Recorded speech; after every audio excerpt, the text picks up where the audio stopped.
Man, it was so good to see that new material is coming out. I mean, you always just make stellar albums, but I think the Thank you. added significance of it is that we lived through the last 3.5 years or so of the pandemic. So, how did you finally make it through everything, and how good does it feel to have this new album out? It's always great to have a new recording out because sometimes this material's been ready to go for a while, and it's a way of turning a chapter and moving on to the next, creative uh,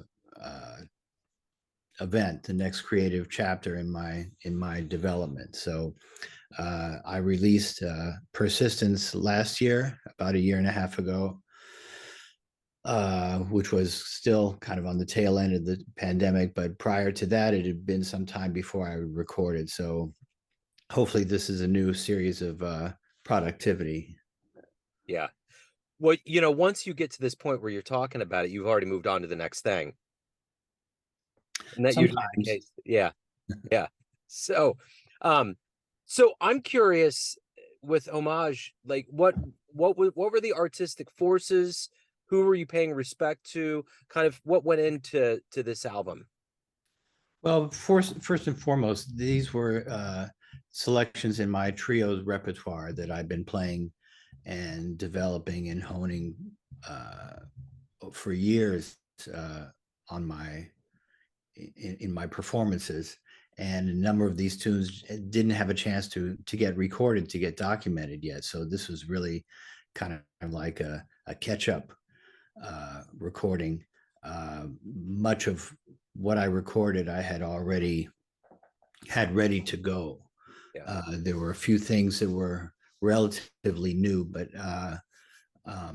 all these, that's why there's so many selections. There's 11 tracks on the CD, and they had all been in various stages of development by the time I made the recording, but they were pretty much all ready to go.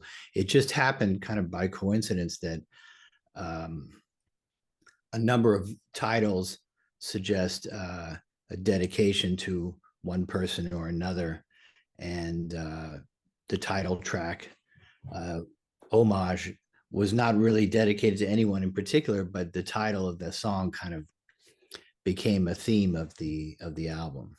Yeah. So what are you ultimately hoping the listener gets from this album? Uh, Pure enjoyment, number one, and with repeated listening, uh, more enjoyment.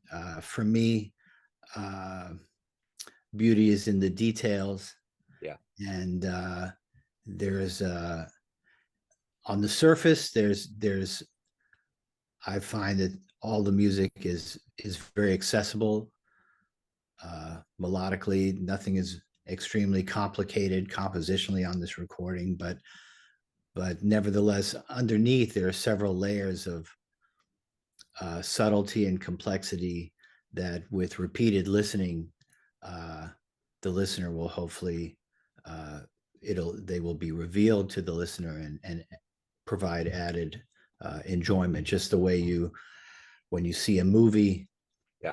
several times, you start to notice things that are there for a purpose, and then you start to realize about those things. Yeah. So what about live shows? What are you doing for to promote this? Any live shows? Are they happening now? Yeah, well, I'm playing tomorrow night and Saturday this weekend with my trio at a club in New York called Mesro.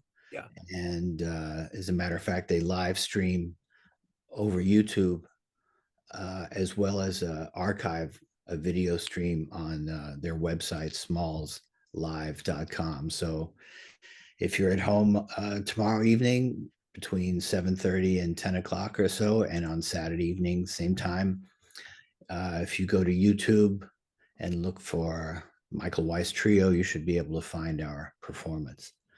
In addition to that, I'm going to be participating in a real gala uh, event, a memorial service celebrating the life of Ahmad Jamal, and that's on Saturday at Jazz in Lincoln Center. I'll be performing with George Coleman. Um, and then a few miscellaneous gigs in the New York area. No big tours solidified as of Yeah, yet, but yeah. Well, Jazz at Lincoln Center just swung through Kansas City, I believe, last weekend. So it created quite a stir. So it was a good thing. you're talking about the band. Yeah, the band. Yeah, Oh, okay. yeah, Mhm. yeah. Wynton didn't make it, but the band did, and it was yeah, it was well received for sure. Great. Mhm. Yeah. So what's the feeling from the crowds? I know that we all were away from it for a while. We've been back at it for a little bit now, but do you still feel like there's a different feeling going on in the audience? In respect to, Just the crowds that you're playing to. Do you feel like there's a different level of energy, exuberance, anticipation, just kind of the overall feeling? I don't know if I'm noticing anything more or less in that regard. Pretty much wherever we play, we have a pretty uh, engaged audience. I'd Yeah. say, people are listening intently, and there's so many entertainment choices, especially in New York City and in person and on the internet and whatever. So the people that decide to come out to hear you perform live uh, aren't there to just go out on a date and talk Yeah. through what you're doing. They're there to listen. So Yeah. So, how did this time period change you? Have there been any is there anything that you're doing differently now that you did before? I mean, do you think it's made the jazz community a stronger organism to be away and to come back? I it's hard for me to make that kind of generalization. I mean, I think things have almost have pretty much returned to normal for at least I think the last year, if not longer. Um, I'm not seeing I'm not seeing people shy away from uh, being around each other Yeah. like the pandemic was in the first year or so. So uh, things seem pretty much back to normal, at least in New York and wherever I perform. Yeah, that's good. So, if anyone out here wants to pick up the brand new album, learn about live shows, go see you live, where's the best place to do that? I'd say my website, first and foremost, which is michaelweiss.info. I try to keep my itinerary and activities up to date, certainly through Facebook. Uh, I have a fan page and a personal page and Instagram and all that social media stuff. Yeah. It's pretty easy to find what's going on. And the new release, Homage, is, to the best of my knowledge, available through all internet uh, retail media as a physical CD, Yeah. as well as downloading tracks or the whole recording. Right on. You know, Yeah.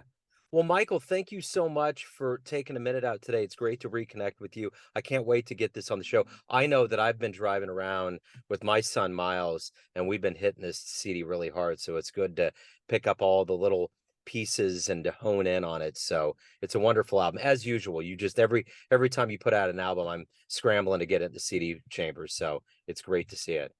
thank you so much. Do you have any particular favorites?